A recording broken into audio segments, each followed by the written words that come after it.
Welcome to the first episode of my 1990s nostalgia podcast, and I couldn't think of a better topic to do than Dragon Ball to start off and just put a whole rocket on this entire series. But I am not alone, as I am joined with your friendly neighborhood Jax Blade. Thank you for letting me join you today, Qaaman, or should I say Quinn? Feel free to call me by whatever you want, man. And in this whole series, we're going to be talking about various things ranging from a lot of 90s topics. But the interesting thing about it before we start is we came up with this idea for a podcast in a very random manner. Jax, fill them in. Alright, so me and my boy Quinn here, we're just watching a bunch of old school cartoons. You know, just thinking back of the old days. Because back in the day, we had some amazing shows. Like, we had Cartoon Network, we had Nickelodeon, we had Fox Kids, Kids WB, Disney Channel. And all these shows just brought a plethora of memories. And nostalgia is one powerful drug. And so me and him were just looking at it, geeking over various cartoons that we used to love. And one of the biggest things we did, we had this little game we played where we guess a theme song of a particular show, and so we were doing this back and forth, and then some of us would get it like instantaneously, and others we would have to think for a little bit and then get it, and we were just having a blast doing this, and it was just such a fun time. Ain't that right, Quinn? Yes, it definitely was, man. And as you guys would know, we obviously played the intro theme for Dragon Ball Z. So without wasting any more time, let's get straight into this podcast. This is the only time I have to narrate all of this stuff because this is the first episode. So let's get started with Dragon Ball Z. Now, let's first start off with the first thing. How did you get into Dragon Ball Z, Jordan? All right, well, I was in third grade at the time, and Pokemon was still the biggest craze, and everyone was just talking about Pokemon this, Pokemon that, and then I noticed that love, after about a year, it started to die down, and a few of my friends in class started talking about, like, oh, man, did you see that Dragon Ball Z episode where freaking Raditz was fighting Gohan? And I was just like, who the heck is Gohan and Raditz? What the hell is a Goku? And I'm just, like, thinking of this is not as cool as Pokemon, and so I just start going home, you know, watching it, because my friends at school, they would not shut up about Dragon Ball Z, and I was just like, what the hell is this? And so I watched an episode, I'm just like, it's alright, it's cool. And then I start watching more and more, and I'm just like, oh, okay, alright, I'm seeing you. And then as a person, I was doing, back then I would dig martial arts, like Taekwondo as a little kid, and I would just like see these characters doing these badass martial arts, and I was just like, oh my god, this is actually kind of cool. And I got really invested and fell in love with this show, and I became so obsessive over the show. I would like spend entire recesses powering up and like training and trying to do stuff. And then like I found out they ate a bunch, and I tried to emulate that, and then I got fat, and you know, it sucks, but you know, shit happens. But what about you, Quinn? How about yourself? Well, for me, Jax, what made it really interesting for me is I got into Dragon Ball Z a lot different from most people in my age range, you know, people in their early to mid 20s and or late teens. And the funny thing is, the way I got into it was because of the fact that I had an older brother who I won't, you know, give personal information away, but he's around the same age as Geekdom. So my brother is in the older Dragon Ball Z fan, you know, age bracket, you know, in my brother's bracket, you know, from my older brother. So he would, you know, come over, and he would always bring over these tapes, and I would always like want to ask him questions. I'd always want to ask my sister questions, because I was watching a lot of weird things, like why does this planet have, you know, green water and blue grass, and you know, it's just little things like that got me really into it. And I didn't have Cartoon Network really early as a kid. I got Cartoon Network later on, like around 2004, 2005. So I didn't watch Dragon Ball Z and the Toonami boom. So the funny thing for me is I played a lot of the video games. I watched, you know, a few tapes that my mom, you know, would buy me. And, you know, I learned some things about the story, but then I actually like went to the bookstore one day and I saw like Dragon Ball Z, and it was manga volume edition 11 for Dragon Ball Z. So that would be volume 27 of the entire series, where Goku fights Frieza. And I was, you know, in the bookstore with my uncle one day, and he just bought it for me randomly, and I got it. And then over time, you know, like my parents just kept buying me manga volumes, and then I eventually read the whole series. So it's kind of weird that I actually read the actual manga of Dragon Ball before I actually saw the TV show in completion, I should say.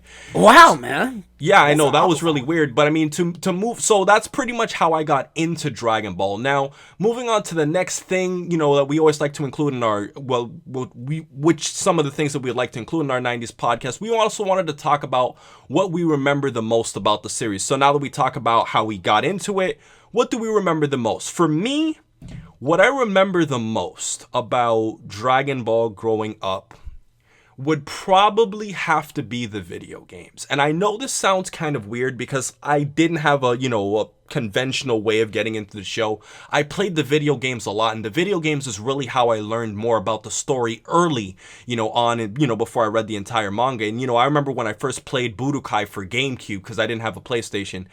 And I remember, I was just watching everything and, how Piccolo kills, Raditz and Goku. And I was like, holy crap. And then, just how, Gohan was fighting Cell and, how he just kills all those Cell Juniors. And I was like, man, this is just really awesome.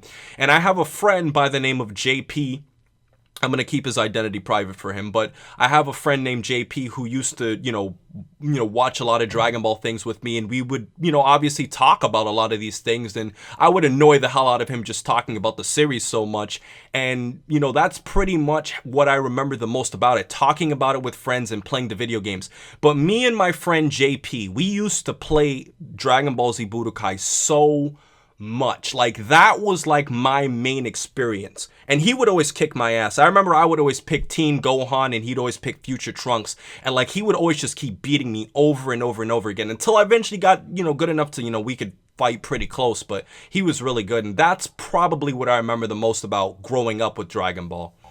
What's funny about that is I used to beat my friends' asses in that game too because I was cheap and I would always pick Captain Ginyu and I would let them beat me to an inch of my life, and then as soon as they got me to an inch of my life I would just body switch them and then I would just blast them, and then they just always be salty man, you always do this, you always let me beat you. I'm just that's the breaks, I guess, man. Yeah, but damn, that is awesome that you were able to get in the games and just read the manga, because a lot of people I knew as kids still I remember some kids didn't even know that Dragon Ball Z had a manga. I was the one who went out my way to find it because my parents actually bought me some of it as well. And then my friends were like, "What the heck is that? A Japanese coloring book?" And I was like, "No, it's a manga, dude. It's a freaking a booklet." I'm trying to explain it to them, and then they're like, "Oh wow, this is kind of cool." Because I like you, I grew into passion for it because one of the biggest things I remember about Dragon Ball Z is the action figures, because there were just so many freaking action figures. I have a big box of them in this. I'll send you a link to the picture, but I have just an enormous collection of action figures from the show, because that's one of the biggest things that always captivated me. I love having making these characters fight up, and I would make my own stories play out. Some stuff doesn't make sense. My stuff would make the absolute worst fan fiction. All right, Broly teams up with Janemba to fight Super Vegito, and then they unlock Cell, and it was just the most asinine stories you could think about. I was 10 years old, whatever. I didn't even know who they were at that point. I just literally would have the action figures, and they were by Irwin Toys back then. And then holy crap, I remember Irwin Toys. Yes, Irwin Toys. And then also one of the things that helped me get the action figures was, do you remember this Beckett DBZ magazine? Yes, I do remember. I actually have a video planned for that. Oh my god, I had every Beckett Dragon Ball Z magazine from the September issue with Goku as a Super Saiyan on the front, charging, to when they stopped putting it out, because I believe something happened where they had to stop making the Beckett DBZ and they started making just an anime one, and so I canceled my subscription to it, but it allowed me to open my eyes into other anime. So I learned about Full Metal Alchemist and One Piece and Naruto from those anime Beckett magazines. But those were two of the biggest things I really remember most about the series, not only the fight scenes, then this the VHS tapes. The VHS tapes were incredible, because what they did was they would make an image every time you got them. The VHS tapes, they would come out once every 2 months, and they would have an image of a fight or just some artwork, and then when you got them all together, when you completed the saga, it would be a complete image. And I thought that was just awesome. So it was my goal to collect all of them, and I still got all of them today. I think they work somewhat. But what about you, man? Well, I mean, that's pretty awesome, dude. I mean, the funny thing for me is that I'm actually in my closet as I'm recording this, and I actually have my Beckett issues really close. But the next thing I also wanted to talk about in this podcast is, which character do we like the most and why? And I'm gonna go second this time.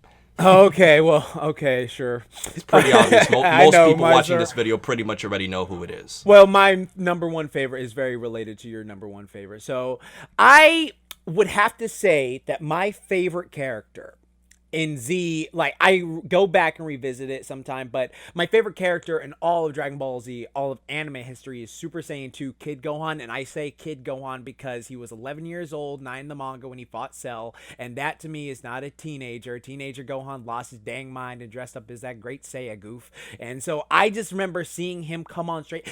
He was such a mythic beast of carnage when he got on scene. Like, he would just have these stares and you felt intimidated by him, and like you knew once he appeared then they were all effed. No one could like fuck with him. I'm sorry for cussing, but I had to say it. Like, No, that this is uncensored, bro. Go ahead. okay, I feel that Gohan just fucked up every freaking character just when he came out. Like, he was just breaking niggas. Like, when he came on, he fucked the Cell Juniors up just from a complete, just busting them up, just staring there, busting up, busting up, busting up. I thought that was so incredibly dope. And that's why BoJack Unbound, I love seeing him back on the scene.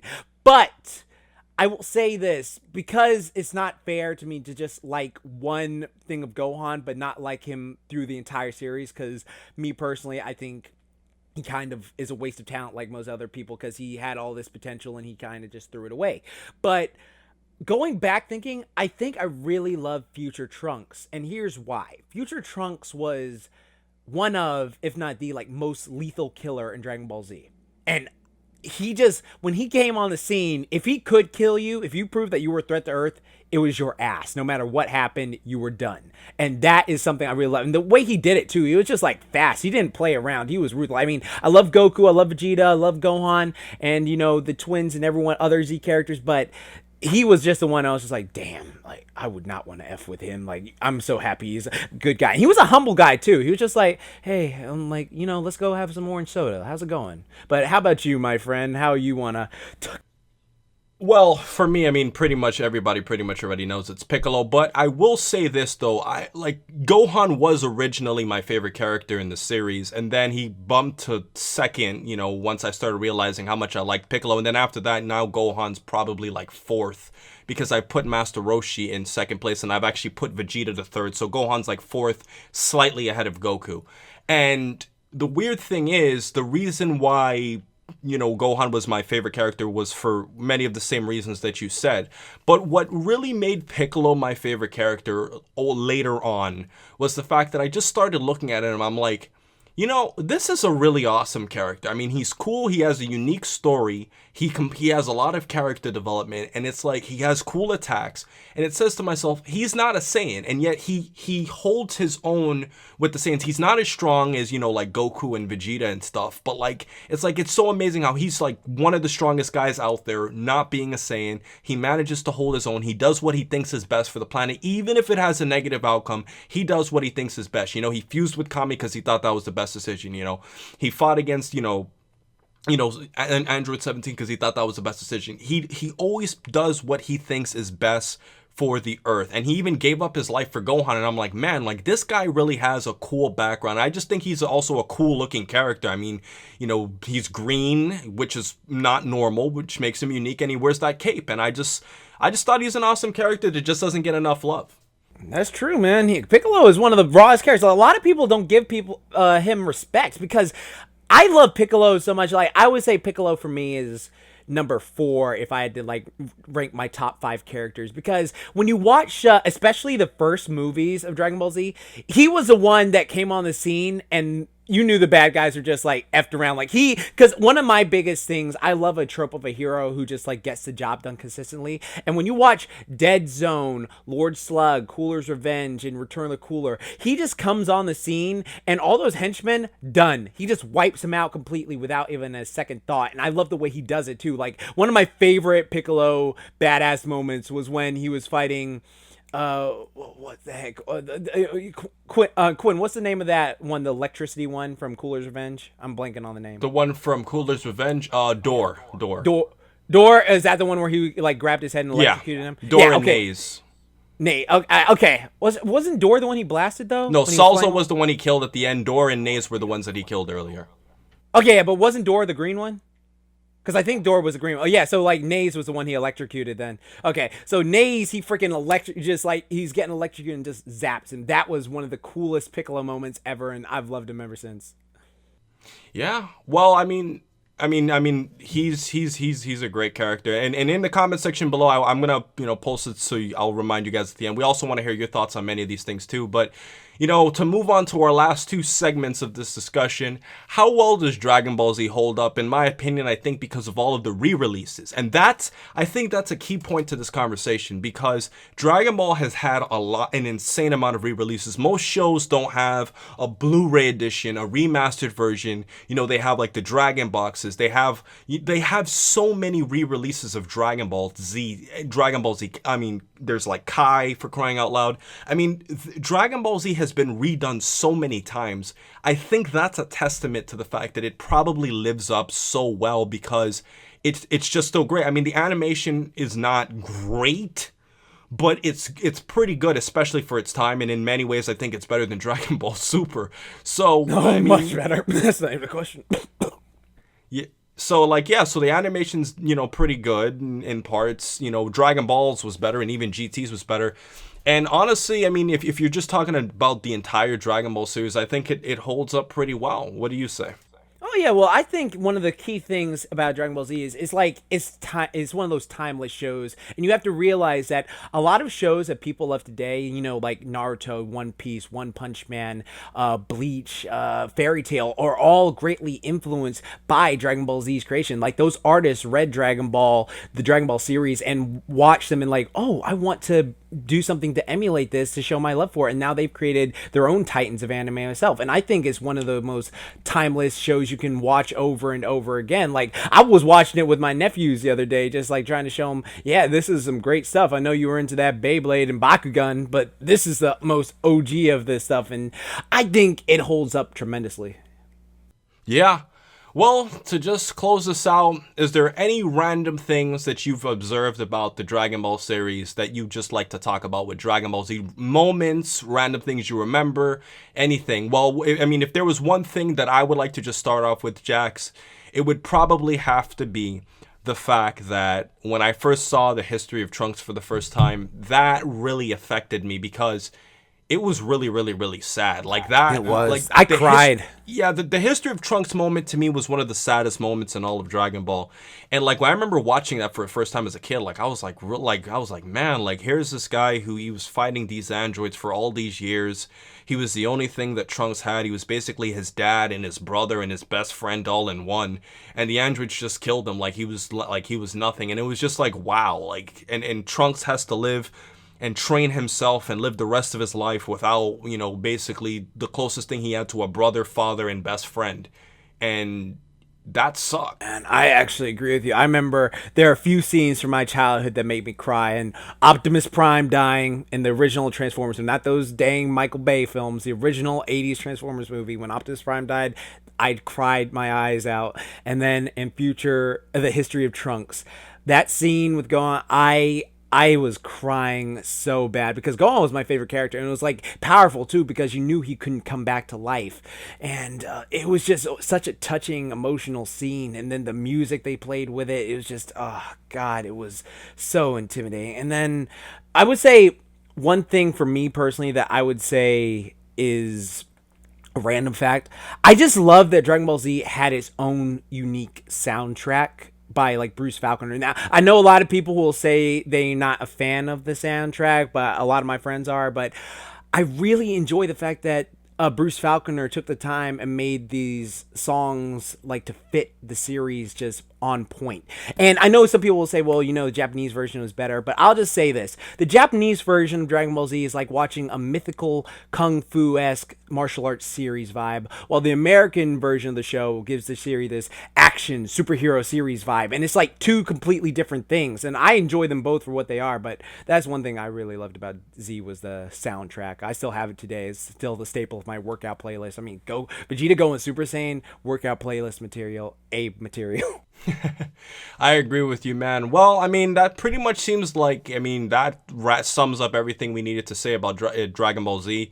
You know, at the beginning, I pretty much didn't tell you guys what Dragon Ball Z is, because I'm pretty sure 99.999999999% of you are aware of what Dragon Ball Z is if you watch my videos. So I hope you guys enjoyed our first episode of our 90s podcast, and in the comment section below, I'm very curious to hear your thoughts.